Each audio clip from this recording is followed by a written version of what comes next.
ये 10 लक्षण भगवत प्राप्ति करने वाले उपासक के हृदय में जागृत हो जाते हैं। बहुत ध्यान से सुनना। ये 10 लक्षण जब प्रकट होने लगे तो जान लेना कि अब हमारा परम सौभाग्योदय होने जा रहा है। बस हम भगवत साक्षात्कार के नजदीक हैं। जब तक इन 10 लक्षणों में कमी दिखाई दे तो संभालो इन 10 लक्षणों को अपने जीवन में पक्का। इन 10 का पूर्ण होना मतलब भगवत साक्षात्कार होना। सबसे पहला है धृति। किसी भी प्रकार का संकट, अपमान, विपरीतता, प्रतिकूलता, दुख आ जाए, पर जो हमने भगवत प्राप्ति का लक्ष्य लिया है, चाहे गृहस्थ हो या विरक्त हो, भगवत प्राप्ति का लक्ष्य लिया है, अब वो नहीं छूट सकता, चाहे कुछ भी हो जाए। पहला लक्षण स्वीकृति इसी लिखा है। बहुत जोर की बात है। खुली वस्तु रखी है, बिगड़ी जन्म अनेक की, अब वहीं सुधरे आज हो ही राम को। यह स्वीकृति बहुत बड़ी बात है। अपने लोग देहाभिमानी हैं तो क्रियाओं पर संतोष करते हैं, क्रियाओं पर विश्वास कर लेते हैं कि मैं ये कर रहा हूं, इसके फलस्वरूप ऐसा मिलेगा। लेकिन उस सब करने का फल होता है होना, और वो सत्संग से प्राप्त हो जाता है एक क्षण में। इसीलिए स्वर्ग सुख, मोक्ष सुख, मर्त्यलोक के सुख की बात क्या, सत्संग के समान नहीं रखा गया। तात स्वर्ग अपवर्ग सुख, धरी तुला एक अंग, तूलन ताहि सकल मिली, जो सुख लव सत्संग। स्वीकृति बहुत जोर की बात है।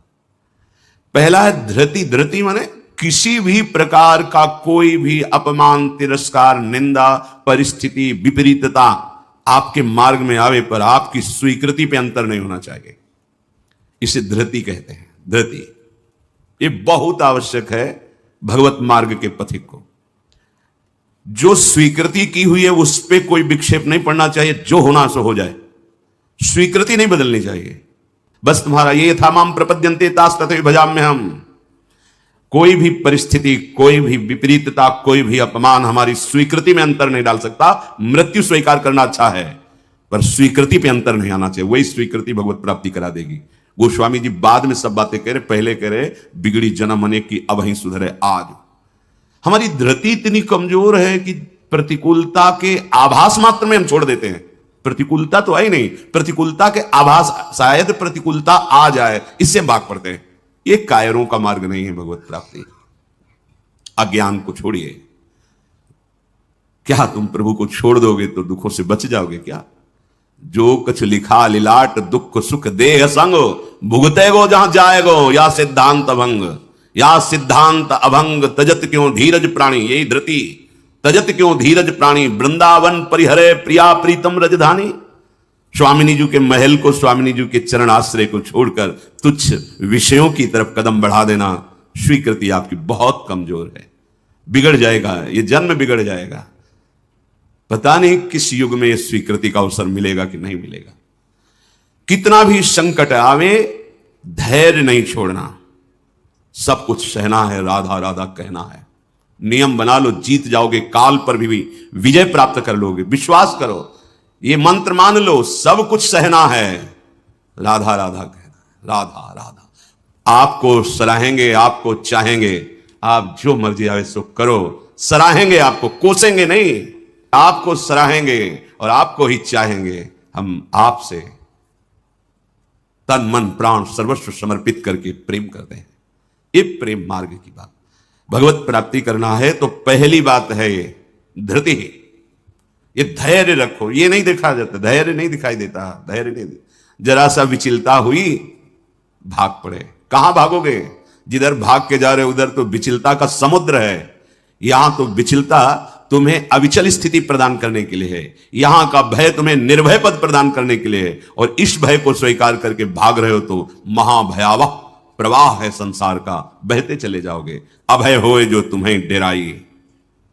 धृति, जो धृतिवान है, लौकिक पारलौकिक सारी संपत्तियां उसके चरणों में झुकने लगती हैं। देख लो, शब्द पर ध्यान दो। जो धृतिवान है, धैर्यवान है, हर कष्ट सहता है, तो आगे जो मार्ग है बोले लौकिक और पारलौकिक सारी संपत्तियां उसके चरण चूमती हैं, क्योंकि वो धैर्यवान है। अगर धृति नहीं है तो परमार्थ का भेष भले हो, परमार्थ की स्थिति नहीं होगी। इसीलिए भगवान कपिल देव जी ने माता देवती जी से कहा, जो आसक्ति संसार के बंधन का कारण है, वही आसक्ति यदि महात्माओं के चरणों में हो जाए तो मोक्ष का खुला हुआ द्वार है। तो वो महात्मा कैसे होते? तो सबसे पहला शब्द था तितिक्षवः, मतलब महान सहनशील होते हैं संतजन। तितिक्षवः, यहां धृति, ऐसा धैर्य कि कोई भी विचलित ना कर सके, बहुत गंभीरता से, इसीलिए इसमें रुके हुए हैं। बहुत गंभीरता से पहला लक्षण है भगवत प्राप्ति का। जिसके अंदर ये 10 लक्षण आ गए तो भगवान प्रकाशित हो जाते हैं हृदय में, क्योंकि वही परम धर्म का स्वरूप है। भागवत धर्म में चलने वाले या कोई भी धर्म स्वीकार करें तो धृति जरूर आनी चाहिए। अगर धृति नहीं, आप पातिव्रत धर्म, एक पत्नी व्रत धर्म, जो जहां जिस धर्म में, तो उसको धैर्य धारण करना पड़ेगा। बिना धृति के धर्म का पालन नहीं होता।